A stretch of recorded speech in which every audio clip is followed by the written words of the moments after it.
நம்ம ரெடி பண்ணி வச்ச அதிரசம் மாவு தயாராகிடுச்சு. இந்த மாதிரி பொல பொலன்னு இருக்குது வரல அப்படிலாம் எதுவும் நினைக்க வேணாம். உங்களுக்கு ஒருவேளை இந்த மாதிரி வந்துருச்சு அப்படின்னா ஒன்றும் பயப்பட தேவையில்லை. உங்களோட கை சூட்டுக்கே அது என்னென்னா இலகிரும். அந்த பாகு நம்ம கையில் பிடிக்கும்போது உருண்டை பிடிக்கும் போதே இலகிரும். அப்படி இருந்துமே எனக்கு கிராக் விழுகுது அப்படின்னா நீங்கள் ஒன்றும் அதை பற்றி கவலைப்பட வேணாம். ஐயோ வேஸ்ட்டாக போச்சா அப்படின்னு எது நினச்சி ஃபீல் பண்ணவும் வேணாம். அந்த மாவை நீங்கள் தனியாக வேறு ஒரு பாத்திரத்தில் எடுத்துருங்க. எடுத்துட்டு கொஞ்சமாக தண்ணி தெளித்து அதை பெனஞ்சு விட்டுக்கோங்க. ரொம்ப தண்ணி விட்டுறாதீங்க. பார்த்து கவனமாக நீங்கள் எடுக்கிற கொஞ்சோண்டு மாவுக்கு கொஞ்சம் கொஞ்சமாக கூட தண்ணி சொட்டு சொட்டாக விட்டு நீங்கள் அதை பிசைஞ்சு நீங்கள் எடுத்துக்கோங்க. கொஞ்சம் மாவு லூஸ் கொடுக்கும். நம்ம பாகு எல்லாம் கரெக்டாக ரெடி பண்ணிவிட்டு மாவு ரொம்ப தண்ணியாக போயிடுச்சுன்னா அப்புறம் அதிரசம் அதிரசமாக வராது, அப்புறம் அப்பமாக தான் வரும். அப்புறம் நம்ம கரெக்டாக எல்லாமே பண்ணி வச்சா மட்டும்தான் இந்த மாதிரி ஸ்டேஜுக்கு அது இருக்கும். ஒருவேளை நீங்கள் பாகு அதிகமாக ஊற்றிட்டீங்க அப்படின்னா ஒன்றும் பிரச்சனை இல்லை. கொஞ்சோண்டு பச்சரிசி மாவு நீங்கள் கொரன்னு உள்ளது வச்சுருப்பீங்களா, அதை அரைச்சிட்டு மறுபடியும் இதில் சேர்த்து கிண்டி விட்டுட்டிங்கன்னா கொஞ்சம் கெட்டி ஆயிரும். மாவு உங்களுக்கு சரியான பதத்துக்கு வந்துடும்.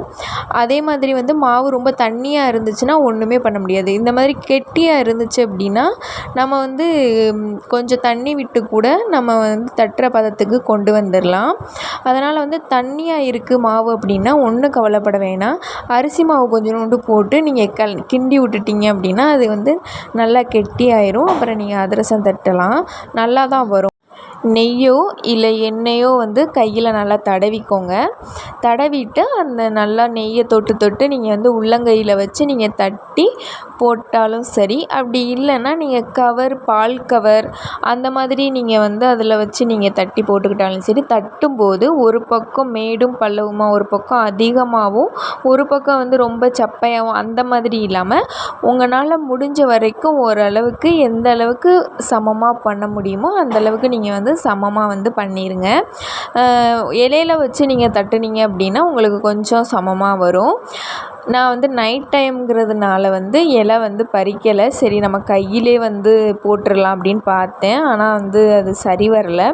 பரவாயில்ல இருக்கட்டும் அப்படின்னு சொல்லிட்டு கொஞ்சோண்டு இலை மட்டும் போய் கட் பண்ணிவிட்டு அதுக்கப்புறம் நான் இலையில தான் அதை தட்டி எடுத்தேன் ஃபுல் அண்ட் ஃபுல்.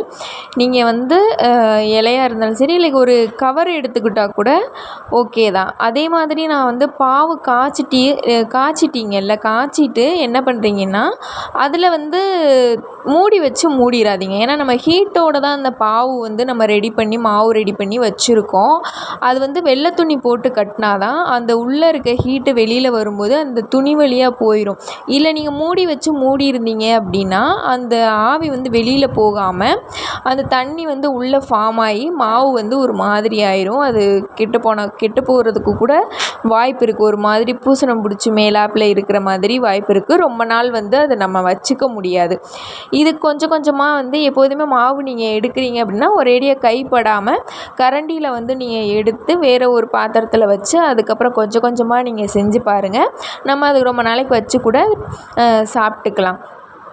இப்போ அதிரசம் சுட்டுட்டு இந்த மாதிரி ஒரு கட்டை ஒன்று இருக்கும். அது இருந்துச்சு அப்படின்னா நீங்கள் அதை வச்சு அமுக்கி எடுத்துக்கோங்க. அப்படி இல்லாதவங்க இந்த மாதிரி பெரிய ஒரு பிளேட்டு அதுக்குள்ளே அடங்குற மாதிரி ஒரு கிண்ணத்தை குப்பரை திருப்பி போட்டுட்டு இந்த அதிரசத்தை நீங்கள் கரண்டியில் வச்சு அமுக்குனிங்கன்னா அதில் உள்ள ஆயில் எல்லாமே கீழே வந்துடும். கடைசியாக நம்ம பாத்திரத்தில் ஊற்றிக்கலாம். கடைசியாக அதிரசம் இப்படி தான் வந்திருக்கு என்னோடய அதிரசம். நீங்கள் அமுக்கும்போது உள்ளே மாவாக வருது அப்படின்னு நீங்கள் எதுவும் கன்ஃபியூஸ் ஆகிட வேணாம். அந்த மாவு இந்த ஹீட்டுக்கு அதுக்கும் வெந்துடும்.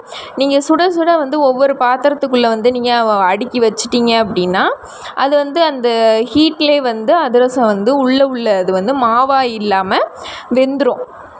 அதனால் பயப்படுறதுக்கு தேவையே இல்லை.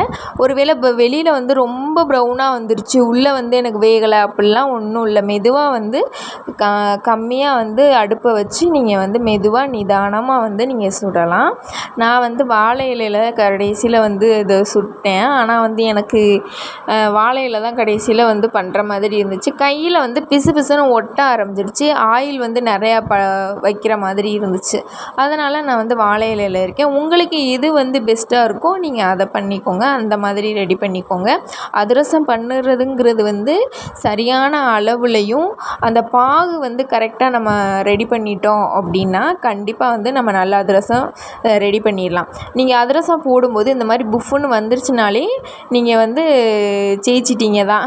அதிரசத்தில் கண்டிப்பாக வந்து நல்லா வந்துருச்சுன்னு அர்த்தம். அதிலே நீங்கள் வந்து தெரிஞ்சுக்கலாம் அதிரசம் நல்லா வந்துடும் அப்படிங்கிறது. இந்த மாதிரி அமுக்கி எடுத்திங்கன்னா சைடில் பாருங்கள் ஆயில் எவ்வளவு வந்து வந்திருக்குன்னு. இந்த மாதிரி வந்து அமுக்கி எடுக்கும்போது சைடில் வந்து அந்த ஆயில் வந்து வந்துடும்.